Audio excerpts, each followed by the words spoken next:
Disclaimer for YouTube, I've never done a tutorial before, but since I made this for a friend, I figured why not put it out. Download the BandLab app. It's completely free. You don't have to pay for anything. Once that loads up, you create an account. I just signed in with my Gmail. And once that's complete, it'll load up the actual app. From there, you exit out of this pop-up, hit maybe later. Press that red plus at the bottom. Once you go there, it'll bring up another pop-up. Continue to app. It's giving you all these pop-ups because it wants you to pay for it. Once you get here, you hit import file. After you hit import file, hit browse files and click on the beat to add it to the session. From there, it'll open up the actual studio session. Another pop-up, you wait here for this progress bar and then hit that small X, not the other X, because it'll take you to the ad. It's asking you if you want to pay for it. Just hit continue with ads, allow the microphone, and then it'll load up the studio session. From there, you can preview the beat. Yet another ad pops up. Just hit play, the little triangle next to the red circle at the bottom to play the beat. Make sure that it's okay, it's playing. What I suggest here is hitting that hexagon at the top.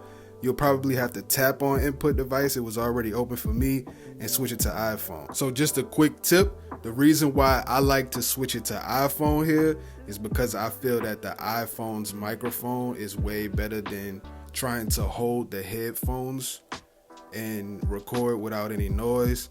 If you do what I accidentally did here and record over the beat, this is a very important tip. The arrow at the bottom pointing to the left is the undo button. The arrow at the top pointing to the left will take you out of the session completely. So I just hit undo, and you can exit out of these screens by hitting that small X under that little U-shaped icon on the top right. And I found my place in the beat by swiping left and right on the screen. From there, you want to hit the plus icon under that green microphone icon to the left. Once you tap that, it'll bring up a menu for you to select the type of recording that you want to do. Once that menu comes up, you're gonna hit voice/audio recording at the top. Then you tap that, it'll bring you to this screen where you can hit the red circle in the middle. Another tip, since you'll be recording with the iPhone microphone, I suggest finding a place where you can sit it down that's level with your mouth so that you can have the best type of recording, and make sure that you back away a little bit just so you're not up close to the microphone so it don't pick up stuff like this. And yeah, you just hit record and start doing your vocals. I've been thinking about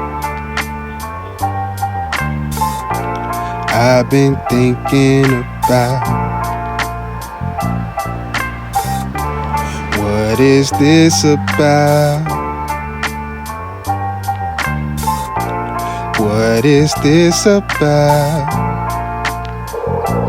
To stop recording, you want to hit the square where the circle was at. Of course, find a quiet place to record. I was outside for the sake of the video. I'm sure you'll sound better than me. Now we harmonize. Go back and record another track. Insert voice audio and record either an octave higher or an octave lower. I've been thinking about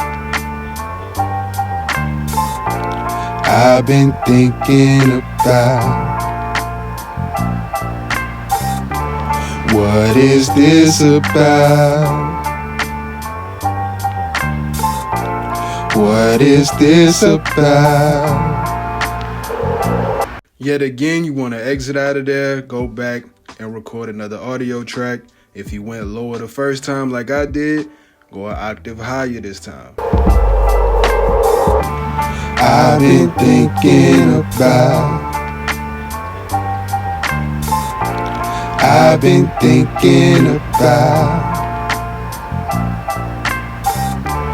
what is this about? What is this about? For those of y'all on YouTube, I was just showing my friend how to harmonize a hook here, so you don't have to do all of this, but from here we're gonna go ahead and preview the audio. Make sure it sounds good. I've been thinking about. I've been thinking about. What is this about? What is this about? From this point, I'll show you how to save each file and show you how to save the session with effects. So right here, we're gonna hold down one of these microphones. As you can see, I'm hitting export, hitting wave. And when I save to files, I'm renaming each one whatever the corresponding idea is. So up octave, down octave, main vocal, etc. If you're wondering why I'm doing this, there's a few different reasons. One, you might want to send the files off to somebody else to mix and master on your behalf if you don't want to do it yourself in BandLab. Or if you're like me and you use BandLab when you're on the go and can't get to your home studio, you can just save these files and pull the session up in your home studio so you're not going back and forth from BandLab. So now let's get to the effects tab. Once you're back on this page, you can tap on the 3 lines at the bottom left and tap on effects on one of your vocal tracks. You'll see they have a whole lot of presets to choose from. Now, if we exit out of that, you can also access the effects by tapping here. It'll bring up that same menu and you can activate those presets by tapping on either one. You'll see that whichever one you click on, once you exit out, it'll show that it's active on the track that you clicked effects on. Another way to get there is to tap this one. It'll bring that menu up and you can deselect the effects by tapping on the highlighted effect. You go back and you'll see that it's no longer active on your track. If you don't see these icons, you have to swipe to the left. If you swipe all the way left, it'll bring these back up. And you can mute each track, you can solo each track, you can also pan left or right using these knobs. And the reason this is good is for mixing and mastering. I'm not gonna get into the full process. That would take far too long than what I'm trying to do here. This is just basics. You can raise and lower the volume by messing with the sliders on each track. And you can also see here that there's a mastering tab. You need a subscription for this, but there's different ones you can select. If you don't have the subscription, you can't use it. Also from this tab, if you're playing your song, you can lower the entire mix, meaning all of the tracks at once with this slider down here. There's also an auto mix function that also requires a membership. I just wanted to show y'all all of these different things for the sake of the video, but now that that's all run through, let's go back to saving the actual session. So if you click this button here, it'll ask you if you want to save or publish. You go to save. If you want to publish it, it'll publish it publicly on the platform. I like to keep mine private, but you enter in your name. Mine is What's This About? Excuse the typo. And there's also other features that you can apply. As you can see, the mastering is there also. Now, if you go down to additional settings, you can allow forks, which is other people on BandLab being able to collaborate with your song. You can mark it as explicit, and you can select band, which means typing in a friend's name or another artist's name on BandLab so they can collab with your song. Once you exit out fully, it'll bring you back to this page. From here, you tap on the folder to get to all of your projects. The projects folder will show you everything you have ever recorded on BandLab. If you tap the 3 dots next to your project, it'll bring up a menu for you to select project settings. Or you can tap the actual song itself and go into the project settings. As you can see, that's just another way to fill in the description and allow collaborations. If you tap the 3 dots here, you can publish the song or make it private. You can also download the audio.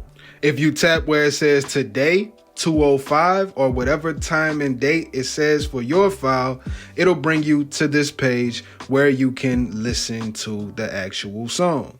And while you're listening to that file, there's this player at the bottom where you can click the name of the song and it'll pull up the song here. You can use the slider to skip through your music.